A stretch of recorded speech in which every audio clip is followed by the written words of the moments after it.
Hey Stephen, welcome to the MasterCard Cup. Just want to give you an opportunity here to view your swing at regular speed. We'll let that play on through. We'll put you back in your dress position and we'll go ahead and take a look at a few things for you. So while we got you back here in your dress position, let's first of all just take a look at your posture. We can see here that your spine is nice and straight on a slight tilt. Legs come down into a nicely unlocked position. Your arms hang down nice and naturally in front of you, and the golf club works out to the ball. So achieving really nice posture here in association with good balance. Looks really, really good. Let's go ahead and take a look also at your alignment. We can see your feet aiming in this direction here. Carry that out towards the fairway. Theoretically, your club face is supposed to run parallel to your feet. Parallel lines on camera do have the appearance to converge. With that philosophy in mind, we can see you're sort of set up right down the corner part of the fairway. Okay, so we may see some form of compensation where we're still trying to get the ball back to the center. Let's do a little split screen comparison here between you and Jordan Spieth. Got some color-coded lines up on the screen just to use as a visual reference as it pertains to swing plane. As we can see with Jordan, we initiate our takeaway by creating good shoulder rotation, drawing the arms and hands back as well as the club, and we want the club coming back along the red line on plane. Also in the early stages of the golf swing, we want to establish some good wrist hinge into play, which means we're going to want to transition the club head from currently being below and in front of our hands to getting that club head above and behind our hands. Really important move. From here, we want to work the club from red up to the blue-yellow V zone. When we finally set the club at the top of the backswing, we either want to have the left arm and the golf club situated on the yellow line, anywhere in between the blue-yellow V zone, or physically up on blue as we see with Jordan Spieth. We also want to create full shoulder rotation, and we want to do this about a very stable right leg while maintaining our posture in the spinal axis that we achieved at address.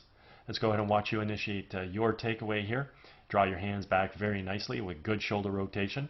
Club sneaks underneath the swing plane just a hair, but no issues at all. As long as we get some wrist hinge into play there, club head moves above and behind, everything's okay. So we still see it's a little bit inside, not that big of a deal. As we continue to move here, club's still in pretty solid position, and let's work this up to the top and see where you set things. When you finally get to the top of the backswing, excellent turn, stable right side. You might bend into your right knee a little too much, so we want to maintain just a slightly unlocked position. We don't want to bend further into our right side while we load our backswing. Arms are in good geometry relative to the core. Club's in pretty good position relative to your arms. You might be set a little bit steep. I actually think I'd like to see you with your left arm maybe down on the yellow line, so a little shallower. I think it'll just help you come into the ball better. Right now with your steep position, I got a feeling you're going to come over the top a little and swing this golf club from outside to inside. Let's go ahead and take a look at Jordan Spieth. Want to move our weight from our right foot to our left. We want to fire our knees and our hips laterally to the target, unwind our core, and fire our hands. And in doing so, we want to make sure we're bringing the golf club from the blue-yellow V zone back down onto red, and that's exactly what we can see here. With Jordan Spieth, we can see that the golf club has returned back to being on plane. The other thing we want to observe at this stage of the golf swing is the relationship between the lead form and the golf club. I refer to this as the backwards check mark. It simply means that the club head is remaining above and behind our hands coming into the hitting zone, and this is what's going to allow us to create a lot of power in our golf swing. Aside from the fact that he's also going to hit the ball straight because the club has returned back to plane, as I already mentioned, which is a main criteria in producing straight golf shots. So let's go ahead and watch you create your transition back into the golf ball here. Yeah, there's your over the top move, moving your hands from yellow out towards blue, even maybe down blue and maybe out in front, and that's going to have a major influence on your club. So if we go ahead and mark your club head right here, what we can see is we can see that the club head is not returning back to plane, and as we continue to track that club coming into the ball, we're going to probably watch this fall further and further out in front. So let's go ahead and mark that club one more time, a little thicker line. Let's go to the next frame. Yep, so there we are, falling further out in front. Next frame is going to be further. Now we're outside the ball. So if we just sort of connect the dots, this will give us a real good visual sense as to what that descending plane looked like. We can see that it's vastly different than what we see with Jordan Spieth, with the club having returned to playing there and then simply coming into the golf ball directly from the red line, which I had already stipulated is the sole reason why we end up hitting the ball straight in accordance to our alignment. Lastly, assuming obviously that the club face squares up via having a good grip. Okay, so again, seeing that the downswing planes are vastly different here, we can now take a look at the path of the club, and we can see that with Jordan, his club is inside the ball, expanding out to make contact, moving through on a nice natural subtle arc. Your club is stuck outside the ball, dropping down and across to make contact, and is moving on that swing path. So if we happen to square the club face up to this path, what will happen is we will pull the ball back to the left. Now, as I stipulated, that was going to be a compensation you were going to want to make. Center of the fairway is over here. We had already stipulated that with respect to your alignment, you were set up in a closed stance. Therefore, we were set up to hit the golf ball over here, down the right edge of the fairway.